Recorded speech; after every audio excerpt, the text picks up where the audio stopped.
प्रिय छात्रों नमस्कार। एनसीईआरटी गणित कक्षा 10वीं में आपका स्वागत है। आज हम लोग प्रश्नावली 5.3 में ही प्रश्न क्रमांक 5 करेंगे। तो आइए सबसे पहले प्रश्न पढ़ लेते हैं।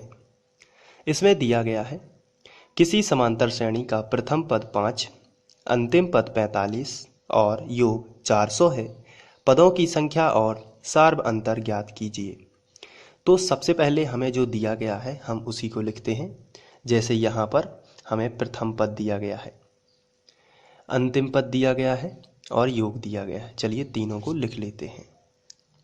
तो यहाँ पर हमें तीन चीज़ें दी हुई हैं, प्रथम पद, अंतिम पद और योग। तो अंतिम पद को हम ए एन से भी दर्शाते हैं, तो हम यहाँ पर बराबर ए एन भी लिख सकते हैं।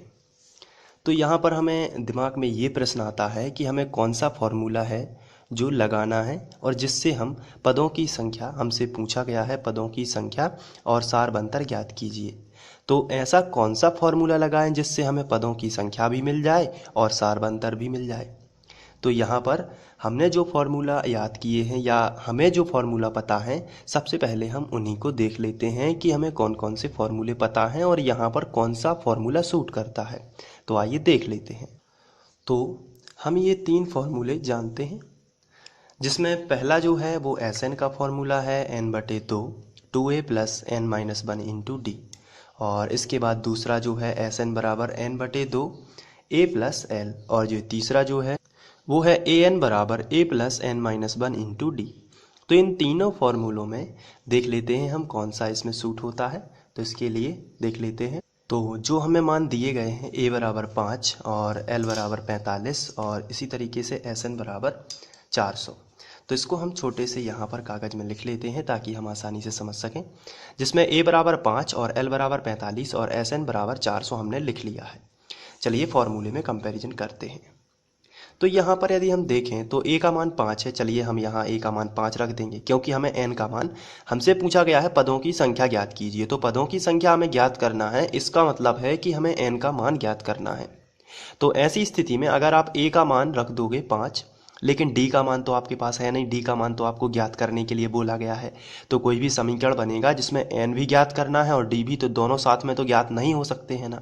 इसलिए आप ये वाला फॉर्मूला नहीं लगाएंगे, क्योंकि इसमें हमें d भी अज्ञात और d इसमें है और d हमें ज्ञात करना ही है। तो हम d का मान नहीं रख सकते। यदि हमारे पास d होता और a भी होता और Sn भी होता तो हम n का मान ज्ञात कर सकते थे। लेकिन इस कंडीशन में हमें Sn तो दिया गया है, n हम ज्ञात कर लेंगे तो दोनों जगह n ही रहेगा। लेकिन यहाँ पर a रखने के बाद a का मान यदि आप 5 रख भी दोगे तो d तो जो है वो अज्ञात है, यानी कि उसको तो ज्ञात करना भी पड़ेगा। तो एक समीकरण में दो मान अज्ञात होंगे तो किसी एक का मान नहीं आ पाएगा। तो इसलिए ये वाला फॉर्मूला सूटेबल नहीं है। अब यदि हम नीचे वाले फॉर्मूले की बात करें, ऑब्वियसली दूसरा लगना है, लेकिन हम नीचे वाले फॉर्मूले की बात कर लेते हैं कि ये क्यों नहीं लगा। तो इसका एक मेन कारण ये है, यहाँ पर हमें ए एन जो है वो तो दिया गया है। ए एन ये 45 जो है वो ए एन भी कहलाता है। मैंने यहाँ पर आपको बताया है अंतिम पद एल है, उसको 45 जो इसमें दिया गया है उसको हम ए एन भी बोलते हैं। तो चलिए यदि हमें ए एन का फॉर्मूला भी लगाना है, इसकी जगह पर हम 45 रख देंगे। तो इसमें भी तो डी दिया गया है। तो यदि डी दिया गया है लेकिन हमें जो है d ज्ञात करना है, इसमें d जो है इसकी जगह पर इसका मान रखना होगा, तब जाके हमें n का मान मिलेगा। क्योंकि हमें a भी दिया गया है, an भी दिया गया है और n ज्ञात करना है, लेकिन d नहीं दिया गया है। तो ऐसी स्थिति में d और n दोनों अज्ञात हैं, यहाँ भी d और n दोनों अज्ञात हैं। तो दोनों फॉर्मूले नहीं लगेंगे, क्योंकि एक अज्ञात होना चाहिए किसी भी समीकरण में, तभी उसका मान आ सकता है। तो ऐसी स्थिति में हम ये बीच वाला फॉर्मूला लगाएंगे, क्योंकि इसमें Sn हमें दिया गया है 400। आप देख सकते हैं Sn कितना दिया गया है, 400। साथ में हमें n का मान ज्ञात करना है। ठीक है, हम n का मान ज्ञात कर लेंगे, क्योंकि हमें a का मान भी दिया गया है 5 और l का मान बहुत ही स्पष्ट रूप से लिखा है 45। तो यहाँ पर हमें Sn भी पता है, टिक कर लेते हैं। हमें a भी पता है, इसको भी टिक कर लेते हैं। हमें l भी पता है। तो ये अज्ञात एक ही राशि बचती है और अज्ञात एक राशि को हम ज्ञात कर सकते हैं। जबकि इस समीकरणों में, इन दोनों समीकरणों में अज्ञात दो राशि हो जाती हैं। एक तो हमें n भी ज्ञात करना था और ऊपर से हमें d भी अज्ञात है, तो वो भी।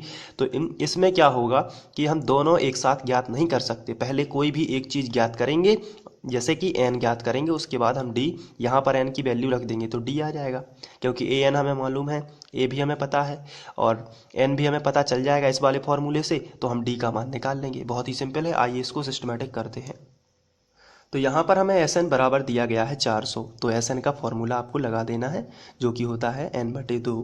अभी मैंने आपको बताया है और मैं फिर से आपको दिखा देता हूँ। ये n/2 a + l, ये वाला फॉर्मूला यहाँ पर लग जाएगा।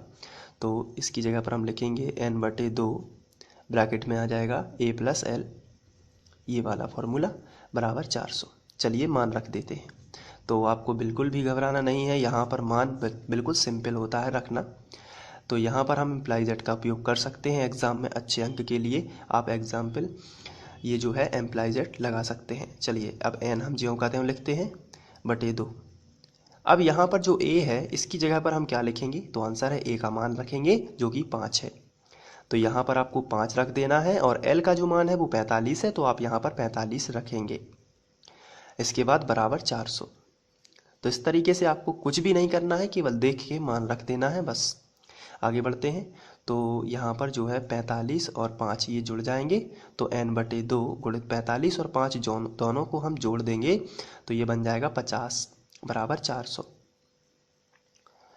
अब यहाँ पर यदि हम ध्यान से देखें तो ये जो है 2 25 50 होता है, यानी 25 बार कट जाएगा, यानी कि 2 से भाग चला गया 50 में। तो ये जो है n का गुणा 25 में हो जाएगा, तो आपको मिलेगा 25n। इस तरीके से बराबर में आपको लिख देना है 400। ठीक है, इसके बाद ये जो 25 है ये गुणा में है, तो गुणा वाली संख्या कहाँ पर पहुँच जाएगी, तो आंसर है गुणा वाली संख्या का जो पक्षांतर होता है वो भाग में होता है, यानी बटे में होता है। तो n बराबर आपको मिलेगा, यहाँ पर n लिखना है और 400, और ये जो गुणा में 25 है ये बटे में आ जाएगा। तो चलिए अब हम इसको कैंसिल करते हैं, तो देख लेते हैं कैंसिल करने में कितना आएगा। तो ये 400 आएगा, आप भाग दे सकते हैं, तो यहाँ पर हम 400 लिखेंगे। तो ये तो था n का मान। अब हम पुनः फार्मूले की बात कर लेते हैं। तो ये जो फार्मूला था इसमें हमें d ज्ञात और करना है, क्योंकि जो क्वेश्चन की बात करें अगर, तो क्वेश्चन में हमसे पूछा गया है कि आप तो पदों की संख्या भी ज्ञात कीजिए और साथ में सार्व अंतर भी ज्ञात कीजिए। तो सार्व अंतर चूंकि हमें ज्ञात करना है तो हम इस वाले फॉर्मूले का उपयोग कर लेंगे। यहाँ पर हम अगर an का मान रखना चाहें, an हमें दिया गया है, आप देख सकते हैं an कितना दिया गया है, अंतिम पद ही कहलाता है जो कि 45 दिया गया है, और साथ में a भी हमें दिया गया है जो कि 5 है, और n हमने अभी ज्ञात किया है जो कि 16 आया है, तो हम d निकाल सकते हैं। तो चलिए हम इसी फॉर्मूले का यूज कर लेते हैं। तो हम यहाँ पर लिख लेते हैं चूँकि, और an बराबर होता है a + n-1 इंटू डी। ये जो है ये an का मान होता है, यानी सूत्र होता है। चलिए an कितना दिया गया है हम क्वेश्चन से देख लेते हैं। तो क्वेश्चन में यदि हमने देखा तो हमें an पता चला है कि ये अंतिम पद जो दिया गया था वही an है और ये 45 है, तो हमने यहाँ पर रख दिया 45 बराबर a जो है वो हमें 5 दिया गया है, और प्लस n हमने ज्ञात कर लिया है 16 - 1, और d हमें ज्ञात करना है। तो इस तरीके से बहुत ही सिंपल है, आप यहाँ पर करेंगे। अब सबसे पहले क्या करना है, ये जो 5 है इसका पक्षांतर करना है। तो पक्षांतर कर लेते हैं। 45, ये प्लस का 5 इस तरफ आ जाएगा तो माइनस का 5 हो जाएगा, और बराबर में 16 में से 1 चला जाएगा तो 17d आपको मिलेगा। तो यहाँ पर हम लिख सकते हैं 15d यहाँ पर आपको मिलेगा। तो 16 में से 1 जाएगा तो कितना आया, 15। चलिए अब 45 में से 5 चले जाएंगे तो आपको मिलेगा 40 बराबर 15d। इस तरीके से आपको ये करना है। अब d का मान निकालना है, तो ये जो गुणा में है ये बटे में पहुंच जाएगा, तो 40/15 बराबर आ जाएगा d। आप चाहें तो इसको कैंसिल कर सकते हैं, तो ये 5 तिया 15 हो जाएगा और 5 अट्ठे 40 हो जाएगा, 5 से कैंसिल हो जाएंगे। तो फाइनली आपको मिलने वाला है 8/3 बराबर d।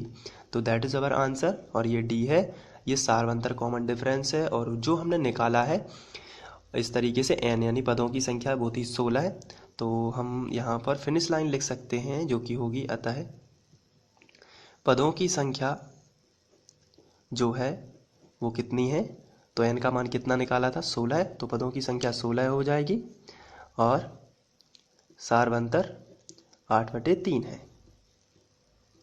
सार्वंतर 8/3 हो जाएगा, हम यहाँ पर नोट कर सकते हैं 8/3 है। तो आप इस तरीके से फिनिश कर सकते हैं। तो आशा करता हूँ कि आप लोगों को ये वीडियो लेक्चर पसंद आया होगा।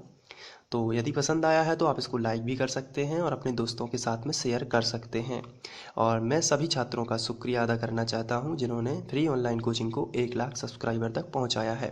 आप इसी तरीके से पढ़ते रहिए, अपनी मेहनत जारी रखिए। आप निश्चित ही बोर्ड परीक्षा में अच्छे अंक लाएंगे और ये मेरा वादा है। Thank you.